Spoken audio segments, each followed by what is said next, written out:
Now let's talk about the squeeze theorem. The squeeze theorem says, what if I have a function that I can't directly find the limit of? It's badly behaved somehow. But I know that it's always less than one function g and greater than or equal to another function h. If both g and h have the same limit at a point, then the squeeze theorem says that the function f is squeezed at that point so that it has the exact same limit. Now, I've written out a few steps for you to follow that may help. Basically, the function we're looking at taking the limit of will have two functions. It'll have two parts. I'm going to call f1 the well-behaved part, and this has a limit. This is something that it's a polynomial, or it's something that's easy to find the limit of. Well, f2 of x is the badly behaved. It has no limit, and this is probably where your discontinuity occurs. This is probably where the function is not even defined. But it is bounded. That's the trick with your second function. So these are going to be sines, cosine, trig functions, exponentials, that sort of thing, and exponentials near a particular point. We'll get to those. Now, the first step is I want you to identify which function is well-behaved and which is not. In my example, the limit as x goes to 0 of x squared cosine 1 over x.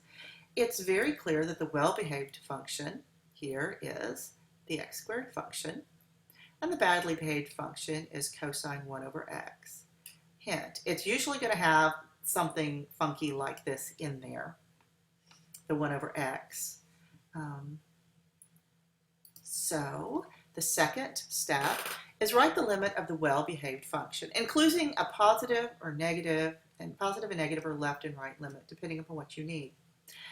Well, I know that the limit as x goes to 0 of x squared is 0.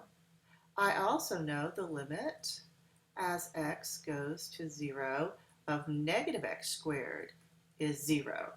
So I have taken both the positive and negative version of my x squared function. It doesn't have to be the positive and negative, but often it is, especially when we're taking it about 0. Next, write an inequality using the badly behaved function as its bounds. Well, let me see.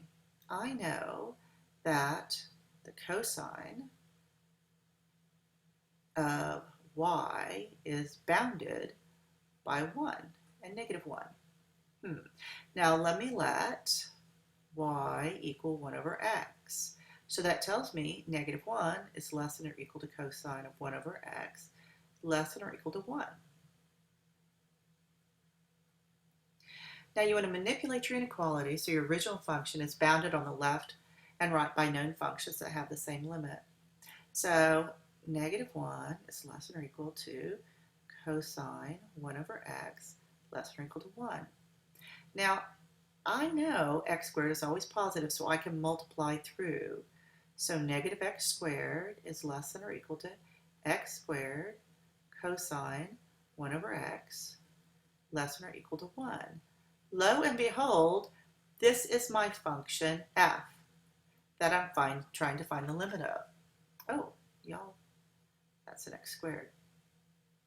All right. This is the lower function, and this is the upper function. So when I take the limit of all of this, the limit as x goes to 0 of negative x squared has got to be less than or equal to the limit as x approaches 0 of x squared cosine 1 over x, less than or equal to the limit as x goes to 0 of x squared. Now, this limit is 0.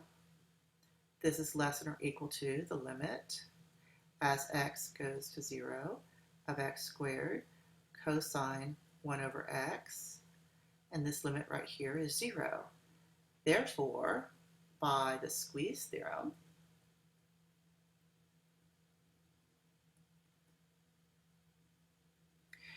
the limit as x goes to 0 of x squared cosine 1 over x is 0.